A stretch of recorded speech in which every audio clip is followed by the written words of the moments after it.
Assalamualaikum warahmatullahi wabarakatuh. Halo teman-teman semuanya. Di siang kali ini kita akan berbincang-bincang dengan narasumber yang luar biasa, yaitu ada Mas Julfikar. Halo Mas, apa kabar Mas? Alhamdulillah baik. Iya, Mas Julfikar ini merupakan mahasiswa Magister Keperawatan ya teman-teman. Kebetulan beliau ini juga seorang ketua HMPK nih di UGM. Nah, Mas Jul, ini kan membahas terkait kesehatan mental nih Mas ya. Kita semua kan tahu ya bahwa setiap orang itu memiliki problem masing-masing dalam kehidupannya nih Mas. Apalagi mahasiswa tingkat akhir seperti kita ini ya Mas, problem tesis, belum lagi tugas kuliah dan semuanya nih. Nah, bagaimana sih cara Mas Jul atau strategi Mas Jul dalam mengatasi hal tersebut Mas tentunya? Jadi bagaimana strategi Mas Jul agar emosi Mas Jul itu tetap bisa stabil gitu Mas? Karena jujur ya Mas, saya sendiri sebagai mahasiswa tingkat akhir itu merasa bahwa emosi saya tuh kurang stabil gitu Mas akhir-akhir ini. Nah, bagaimana Mas Jul bisa memanajemen emosi Mas Jul sebagai ketua HMPK, sebagai mahasiswa tingkat akhir maupun sebagai mahasiswa yang masih banyak tugas kuliah gitu Mas? Cara manajemen emosi ya, sebenarnya saya tuh tidak terlalu memikirkan apa yang menjadi tekanan. Ya, jadi ngalir aja gitu. Karena contoh, saya ini jadi ketua HMPK ya pertama.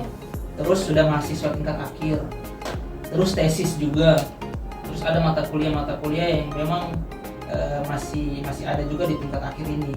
Nah itu terkadang kalau kita tidak bisa manajemen waktu itu, emosi kita terkadang nggak terlalu normal. Contoh kayak misalkan jadwal yang padat, kalau saya di HMPK itu banyak kegiatan ditambah dengan pembelajaran yang full. Nah, itu kalau misalkan saya tidak bisa manage dengan baik waktu saya, ya, bagi antara organisasi, terus antara perkuliahan, terus ada juga tugas akhir. Nah, itu terkadang kita emosinya tidak stabil. Nah, kenapa tidak stabil? Karena terlalu banyak tekanan.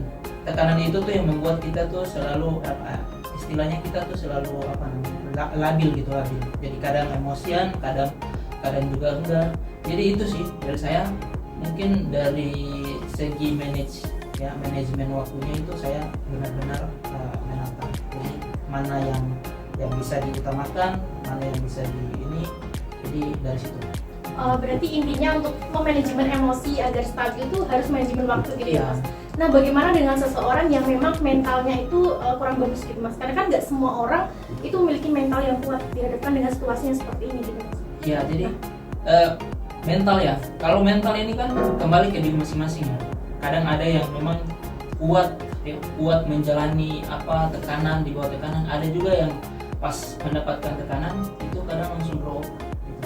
Nah itu tadi yang saya bilang tadi. Tergantung dia manajemen diri dia itu seperti apa. Tergantung dia. Kalau misalkan dia memandang bahwa tekanan itu bukan tekanan ya, tapi semua hal kegiatan sehari-hari dia itu dia anggap itu sebagai tekanan, maka itu akan menjadi beban bagi dia. Tapi kalau dia anggap bahwa ini ngalir aja sih, karena ini memang saya anggap bahwa ya kalau saya berkuliah ya ini resiko saya seperti ini, ya kan? Ya seperti itu, tergantung manajemen waktu tadi, terus dari manage diri dia itu seperti apa itu. Ya, baik teman-teman, jadi sudah kita dengarkan bersama bahwa buat teman-teman yang sedang mengalami emosi yang tidak stabil, mungkin bisa lebih memanage waktu seperti apa, kemudian manage diri sendiri tentunya. Jadi kita harus bisa mengontrol diri sendiri. Dan satu lagi, ya, gimana Mas Jul? Sebenarnya tugas akhir ini kita anggap bahwa ini hanya tugas akhir ini jangan kalau kita pandang sebagai tekanan, atau kita anggap bahwa tugas akhir ini itu sebagai beban bagi kita, karena orang-orang atau mahasiswa ini pada umumnya itu memandang bahwa tugas akhir atau dalam hal ini skripsi atau tesis itu memandang bahwa ini tuh adalah tekanan. Mereka nggak berpikir bahwa pikiran mereka tuh tidak positif. Mereka nggak berpikir bahwa dengan tugas akhir ini saya bisa belajar. Artinya saya menjadikan hal ini sebagai pembelajaran bagi saya. Bagaimana saya bisa melakukan aktivitas ya di luar misalkan organisasi atau keseharian saya, tapi prioritas misalkan tugas akhir ini bisa menjadikan saya itu suatu pelajaran supaya saya bisa melakukan hal-hal yang memang bermanfaat gitu. Jadi tesis ini jangan dari saya, tesis ini jangan dipandang sebagai beban, tapi dipandang sebagai pembelajaran yang mungkin itu bisa menuntun kita pada saat dunia kerja nanti. Oke, baik. Kita belajar di bawah tekanan. Baik Mas, mungkin Mas Jul punya saran atau mungkin tips trik untuk mengatasi semuanya buat teman-teman yang mungkin sekarang mentalnya lagi nggak baik-baik saja, Mas.